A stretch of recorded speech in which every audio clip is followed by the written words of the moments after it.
Coba bayangkan ini.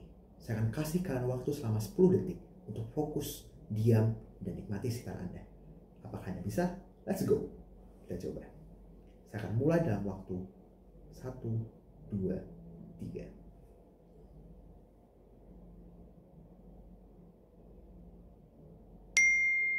Nah, udah distraksi kan sama notifikasi. Itulah cara otak kita bekerja. Mudah terdistraksi, entah itu oleh notifikasi, bayang-bayangan tugas, pekerjaan kita, ataupun isi kepala kita sendiri. Dan itulah metode bekerja secara diam-diam untuk merusak fokus kita. Bukan membuat kita jadi bodoh, tapi membuat kita nggak tahan dengan ketenangan. Karena kita sudah terbiasa dengan adanya media sosial. I am Handika Nathanael. Let's go. Talk about brain rot. Brain rot itu sebuah istilah yang hadir bukan dari istilah medis. Brain rot adalah sebuah istilah yang lahir dari para pengguna media sosial, di mana para pengguna media sosial mulai sadar apa sih yang salah dengan cara kita berpikir sekarang. Kenapa sih kita mudah terdistraksi? Kenapa fokus kita mudah untuk diambil alih oleh sosial media? Brain rot adalah sebuah kondisi di mana kita terlalu sering terfokus kepada sosial media, mengkonsumsi konten-konten digital yang bersifat dangkal, cepat atau pendek, dan juga pasif. Sehingga apa? Otak kita lama-kelamaan akan menurun performanya dan menurun kemampuan fokus kita. Istilah dari brain rot ini sendiri bukan istilah yang diartikan dalam istilah biologis yang artinya pembusukan otak, tetapi ada sebuah fenomena di mana otak kita mengalami penurunan secara kognitif sehingga kita lupa cara untuk berpikir secara dalam. Ini semua karena apa? Karena sosial media. We are becoming tool of our tools. Henry David Thoreau Walden tahun 1845. Bahkan 200 tahun lalu, Thoreau sudah mengingatkan kita bahwa kita adalah alat dari alat yang kita ciptakan. Tapi sekarang apa?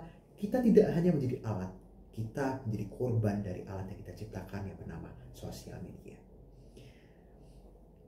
Apa sih penyebab dari brain rot ini sendiri? Yang pertama yaitu konsumsi berlebihan pada sosial media tentunya. Terutama apa sih?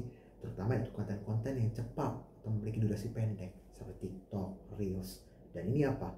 Membuat kita terjebak dalam sebuah lingkaran yang dimaksud sebagai lingkaran dopamin. Kita cenderung untuk scroll dan terus-menerus scroll. Sebagai sebuah bentuk reward, tubuh akan mengeluarkan yang namanya sebagai hormon dopamin. Dan apa? Kemudian kita akan craving lagi dan akan scroll lagi. Sehingga apa nantinya? Kita akan menjadi pasif dan kurang ada tantangan intelektual. Otak kita itu desain untuk berpikir, bukan hanya menyerap. Tapi sekarang kita lebih sering untuk menerima tanpa mencerna. Inilah yang menjadi ironinya sekarang. Kita sulit untuk fokus lebih dari 5 menit. Kita terlalu cenderung untuk doom scrolling tanpa sadar. Kita cenderung untuk scrolling tanpa sadar waktu. Misalkan rencanain mau untuk scrolling 30 menit dan akhirnya sampai 3 jam. Kemudian baru kita sadar bahwa sudah sejauh ini kita scrolling. Mungkin tidak ada ujungnya itu scroll. Dan sekarang apa? Kegiatan-kegiatan di hobi kita, misalkan seperti membaca, 10 menit itu akan terasa lebih susah daripada kita scroll sosial media 3 jam atau mungkin 2 jam. Itu akan terasa lebih mudah dibandingkan melakukan aktivitas-aktivitas memacu otak kita untuk berpikir. Penelitian dari Frontiers in Human Neuroscience 2024 menyebutkan bahwa aktivitas prefrontal cortex kita cenderung menurun saat kita mengkonsumsi konten-konten pendek yang ada di sosial media seperti TikTok dan Reels. Gelombang P300 yang berperan pada decision making dan juga keputusan ataupun fokus itu melemah secara drastis dengan adanya sosial media. Penelitian dari MDPI tahun 2024 mengungkapkan bahwa remaja dan mahasiswa yang mengkonsumsi media sosial lebih dari 3 jam per hari itu mengalami penurunan secara motivasi belajar, fokus, dan juga peningkatan rasa hampa. Karena apa? Balik lagi, karena terjadinya adiksi terhadap media sosial. Realitasnya, sekarang kita hidup dalam sebuah ekonomi dengan sebagai ekonomi perhatian. Banyak perusahaan teknologi yang berlomba-lomba menciptakan sebuah algoritma yang membuat kita semakin terjebak dalam lingkaran sosial media. Kita cenderung untuk scrolling dan terus scrolling. Dan apa? Yang mereka dapatkan adalah semakin besar uang mereka, perusahaan teknologi ini semakin berlomba-lomba untuk salah sebuah hal yang membuat kita terjebak. Tapi apa sih yang dirugikan? Mereka mendapat untung atau benefit, dan yang dirugikan adalah kita. Karena kita kehilangan diri kita sendiri. Nah, kalau brain rot itu nyata, apa sih yang harus kita lakukan? Bayangkan otak kita adalah sebuah tubuh butuh nutrisi. Tapi otak kita sering untuk kasih junk food digital seperti notifikasi, clickbait, ataupun konten-konten receh yang lucu sesaat tidak memberikan makna pada jangka panjang.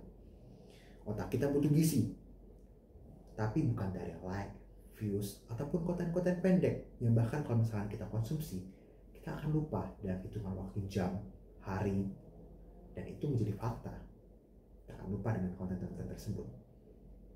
Sebenarnya apa sih yang harus menjadi nutrisi di otak kita? Yang pertama itu bacaan bermakna, tulisan-tulisan yang membuat kita mikir, diskusi kritis, menulis secara reflektif. Itu akan membuat otak kita semakin terlatih, semakin aktif untuk berpikir. Karena apa? Karena apa yang kita konsumsi itu akan menjadi dampak pada otak kita. Teman-teman bisa untuk lakukan hal-hal yang preventif. Seperti yang pertama, yaitu membatasi screen time, teman-teman. Banyak aplikasi-aplikasi sekarang yang peduli akan digital health. Banyak aplikasi bawaan dari merek HP yang mengunggah aplikasi yang bernama sebagai digital health. Ini akan bisa untuk menjadi alat teman-teman untuk membatasi dari dunia sosial media. Batasi waktu teman-teman.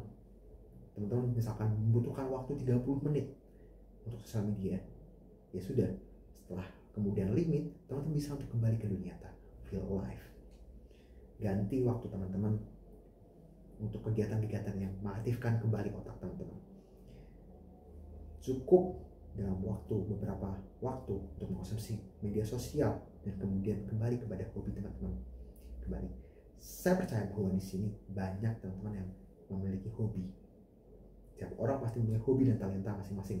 Entah itu masak, musik, kerajinan, dan lain-lain. Teman-teman bisa untuk menggunakan waktu luang teman-teman bukan hanya untuk scroll media sosial, tapi untuk hobi teman-teman. Dan nggak harus untuk memproduksi sebuah konten. Tapi kalau misalkan teman-teman untuk memproduksi sebuah konten, teman-teman harus produksi sebuah konten yang benar-benar valuable, yang benar-benar membuat konten secara positif. Itu lihat dari hobi teman-teman tersebut. Dan teman-teman bisa sadar kapan sih kita harus numpang lewat untuk sosial media dan kapan sih kita feel alive, kita kembali ke real life kita untuk mengembangkan hobi kita, kegiatan-kegiatan yang kita sukai. Karena apa teman-teman? Karena otak kita adalah investasi. Potensi otak kita itu 100%. Ia bisa tumbuh, bisa menyerap, bisa mencipta, dan juga bisa berkarya. Itu semua kalau dirawat dengan baik tentunya.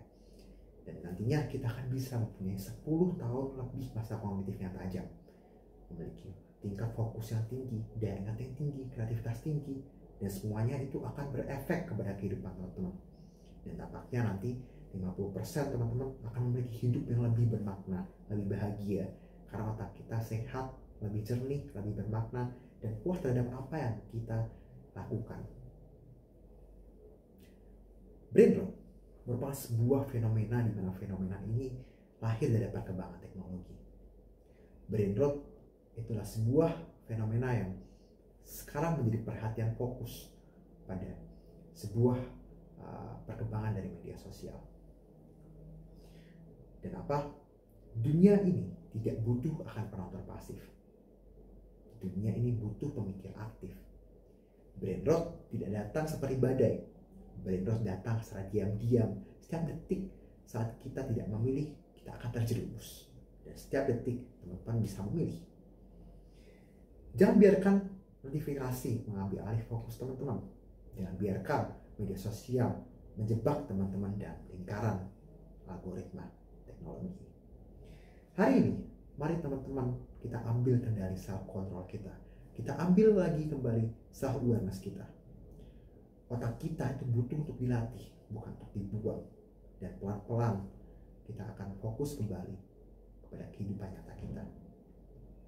Sekarang pertanyaannya, apakah teman-teman mau untuk menginvestasikan hidup kita, menginvestasikan waktu kita untuk hal-hal yang lebih berharga daripada sekedar cenderung untuk scroll sosial media?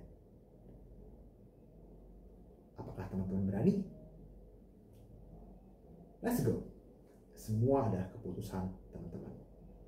Saya Hadi Latanel, terima kasih dan sampai jumpa di TED Talk saya selanjutnya. Bye bye.